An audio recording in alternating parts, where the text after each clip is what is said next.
family violence prosecutors were to reduce this, but it's saying that he choked you. And, you know, choking somebody where they're having problems breathing, that's very up close and personal. Christopher Dunning stands beside his attorney, facing sentencing for assaulting his wife. The charge was reduced to a misdemeanor, but the judge is still deeply concerned. The courtroom is tense. His wife, Lori Dunning, sits nearby, not in fear, but in defense. She wants him home. The judge isn't convinced yet. And are you Christopher Dunning? Yes, ma'am. Yes, Your Honor. Okay. We're here for sentencing. You entered a plea of no contest and applied for deferred adjudication on May 13th. According to your plea bargain agreement, the state proceeded on the lesser included offense of assault, bodily injury, family as a Class A misdemeanor, and the state recommended deferred adjudication. All right, and we're here. Thank you. We're here for sentencing. Any witnesses, defense? Yes, Your Honor. I believe Lori Dunning is in the courthouse, in the courtroom. I would like to call her as a witness. All right, Ms. Dunning, if you'll come forward. Thank you, Your Honor. Lori, can you spell your first name for the court reporter?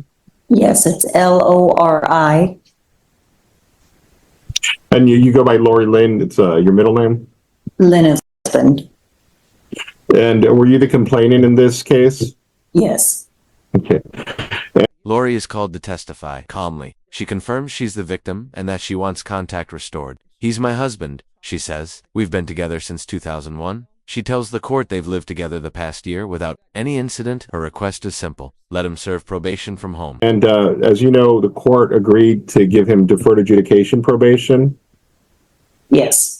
Are you in agreement that he can have contact with you?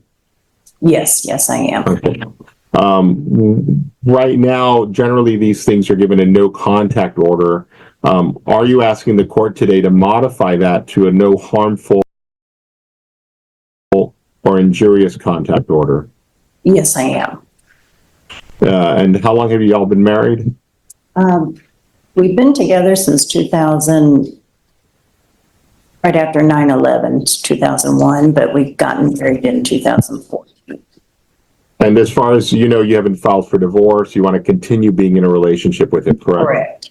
Correct. And you would like him to be able to do his community supervision at y'all's residence, correct? That's correct. Great. I pass the witness, Your Honor. No question. Yeah. All right. So do you all have any children in the household? No, we have no children. All right. So The judge pushes back. So this was the first time he got physical. Lori says yes, but the judge has read the report. Choking isn't a distant act. It's violent, it's intimate, it's controlled. You don't choke someone unless you've crossed a line, she says. Dunning stares down, silent. you said y'all were married, but when did you first meet him? It was right after 9/11, so 2001. And so this physical abuse that happened, is that the first time? Yes. All right. So what caused it? I believe our marriage was not in the best shape. Both of us, I think, had become complacent and just weren't taking care of each other ourselves. And I think he was dealing with some mental health issues. We're both nurses, so I could identify what I thought was maybe some bipolar issues that based on my... Lori tries to explain the pain behind it all. The broken marriage, the mental health issues, the distance. He was paranoid. I think he thought I was leaving, she says. The judge listens, empathetic, but firm. You're not here because your marriage struggled. You're here because he choked you.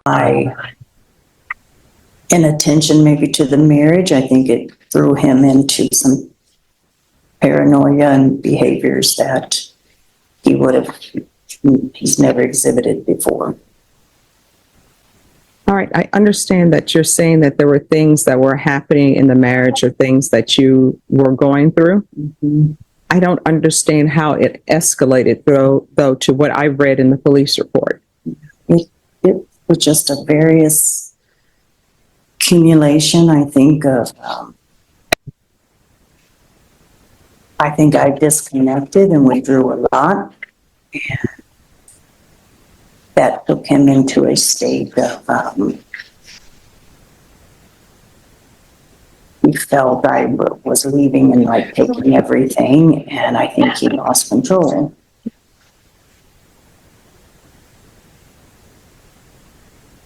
So he was seeing his life fall apart right there. Mm-hmm. So, because it became very violent from what I'm reading. Yes. And so I understand that maybe things are happening in the marriage, and I can't force people to do counseling, because for counseling, you need two people. And part of the conditions that I set is supposed to be conditions. The judge delivers a reality check. I can't stop you from being with him, but I can make sure he gets help. She orders domestic violence counseling. Sometimes adults need protecting even from themselves, she says. Dunning frowns. His wife pleads with her eyes. The judge notices, but doesn't budge. To protect all parties involved. And I know you're an adult, he's an adult, but sometimes as an adult, we have to be protected from ourselves. And family violence prosecutors were to reduce this, but it's saying that he choked you. And you know, choking somebody where they're having problems breathing, that's very up close and personal. And it's not something, from what I'm reading in the police report, it's not something where you're doing something from a distance. That's sort of like up close and personal. And then you have to hold it for a while for somebody not to be able to breathe. So I'm not trying to destroy your marriage. Sometimes people have to go through their marriage and go for it as long as they want to. But I need to just make sure that he has some classes or something where he can internalize what his role in this was, right? I know you're saying that you had a role to play in this as well, but I'm only here for the fact that... No contact. The judge rules. He can come back in 3 months after counseling. Lori sighs but nods. The judge explains. People behave their best with a case pending, but if the rage is still in the closet, it'll come back out. The courtroom feels the weight of that warning. He choked you in anger. And so I need to make sure that he receives the counseling that he needs, because otherwise this relationship is not going to work anyway. Because whatever issues you all had before he got to this point, those issues still exist. It's just that you all have not been discussing them because he's in custody at the Bexar County Jail. So what I find in cases like this, individuals need to work on themselves. While I'm forcing him to work on himself, you need to work on yourself as an individual. Then once everybody, you and he both, are able to look at your relationship objectively and see if this is a relationship that truly should continue or not, you'll be in a better position to make that determination. So for now, I'm not going to allow any contact. He can come back in 3 months. By then, he should have done some classes, because I'm going to order the batterers prevention classes for him. And he's shaking his head over there, upset now. So that tells me. Lori speaks once more. We've been fine this past year. No fear, no violence. She supports counseling. She wants healing, not distance. The judge softens, but only slightly. It's 3 months, not forever, she says. Time flies. And if he's serious about change, this is how it begins. He needs to be in some classes, because he's not internalizing and he doesn't understand the reason why we're here is because he choked you. And the reason why this is reduced to a Class A misdemeanor, I'm sure it's because maybe you didn't want to come in and testify, and the state is still trying maybe to protect you by having some form of probation for him. So that's where we are. I'm not going to allow contact. That's where we are. May I say? Sure. Okay, so the incident I know was over a year ago. Just for his reasons,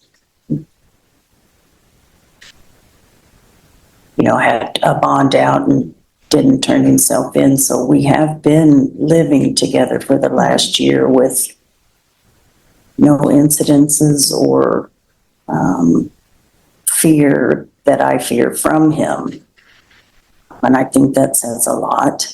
I do agree on the counseling for both of us and him. Probation conditions roll in. No contact. Mandatory BIP classes. Proof of employment or disability. No work with children or as a caregiver. 80 hours of community service or pay restitution. I'm disabled, Dunning says. Then, show proof, the judge replies. There will be no more leniency without effort. I mean, here's the thing. It's 3 months for him to start classes. Neither of us are teenagers here. It's not like, oh my gosh, it's 3 months. It's the end of the world.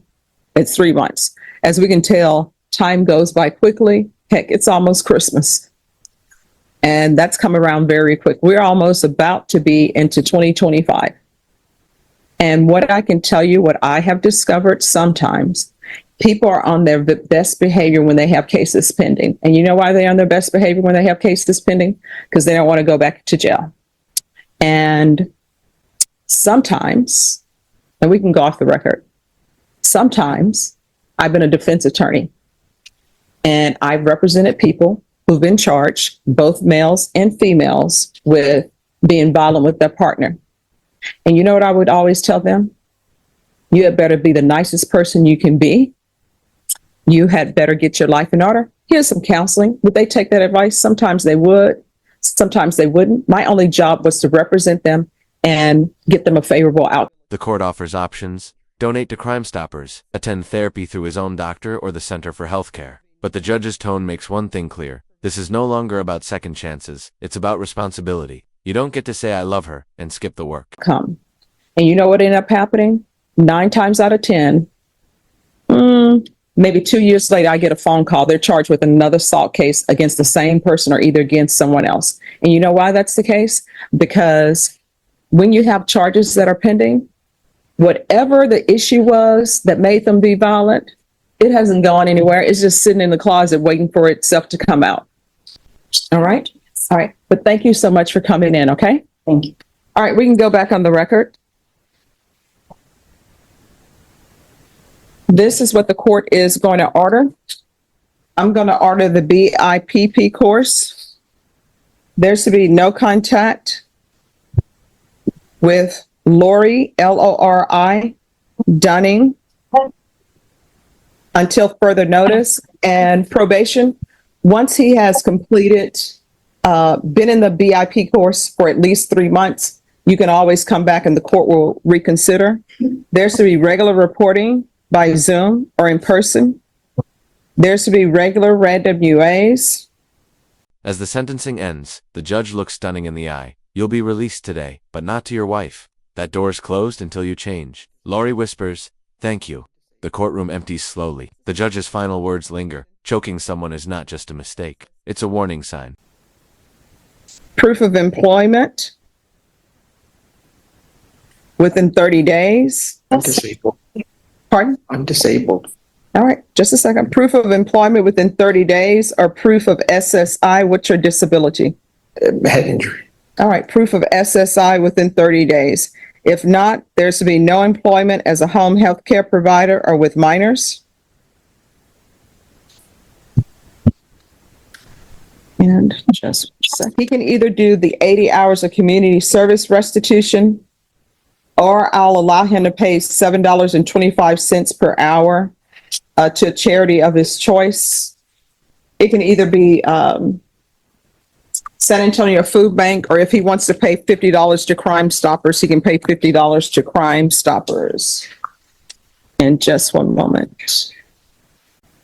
And we'll do a referral to Center for Healthcare Services, or if he has his own personal doctor, he can go to his personal doctor. Probation, is there anything else that's needed?